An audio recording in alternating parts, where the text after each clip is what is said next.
His comrades at the entrance heard him and came immediately. Neil tried to escape using brute force, but it was all in vain. His comrades lowered a rope into the tunnel.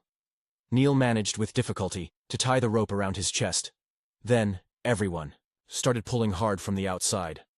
But after the rope rubbed against the rock, it snapped shortly after. All of this threw Neil into a panic. He kept begging his comrades to pull him up. Due to exhaustion, Neil slipped and fell into a curve. Terrified, he tried to climb up using the ladder, but the space was too narrow. His legs couldn't bend. The people at the entrance tried to pull the ladder, but after a few centimeters, it seemed stuck again. Neil took advantage of a moment when his legs could bend slightly and tried to climb back up. He reached the spot where the rock was again, then pushed with force, but once more, his shoulder got completely stuck against the rock.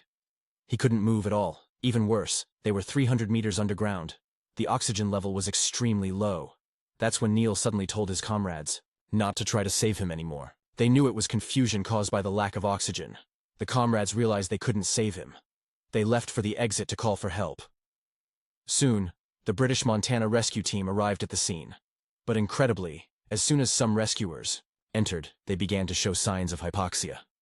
Still, they took the risk and reached the entrance where Neil was trapped. Unfortunately, they hadn't even reached him yet. Worse, some of them fainted from lack of oxygen. The team was forced to extract the unconscious ones. Then, they requested oxygen tanks from the nearby hospital. As the oxygen level increased inside, Neil started to recover. At the same time, the medical team arrived and assessed Neil's condition. They said it wasn't good. They tried to break the rock in front of Neil, but manual tools had no effect. Someone suggested digging a tunnel underneath to extract him, but they realized it would take too long. Neil wouldn't survive. All plans were rejected.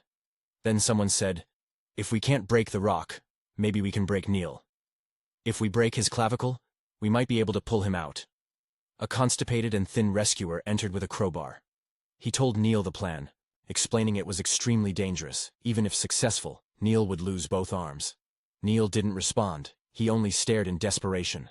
The rescuer began hitting Neil's clavicle with the crowbar, but because of the confined space, he couldn't swing with enough force. He just kept striking the same spot over and over. The intense pain caused Neil to faint again. After 6 hours of effort, the clavicle still hadn't broken. The plan had failed. 20 hours had passed since Neil got stuck. Suddenly, a powerful storm broke outside. Rainwater entered the cave. Low areas got flooded. The rescue team decided to temporarily suspend the operation.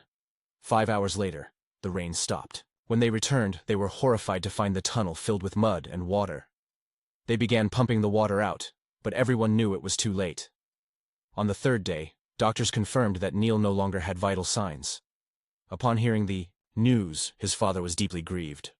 For the safety of the rescuers, he decided to leave Neil's body in the cave. The rescuers honored his request. They sealed the entrance with stone. In Neil's memory, the stone chamber was renamed Neil's Chamber. Although the rescue operation had failed, the public praised the team's spirit. Later, the entrance to that chamber was turned into a cinema. Every year, only a few tens of thousands of tourists come here. But who could truly know how desperate Neil was when he saw the flood pouring in and the team walking away?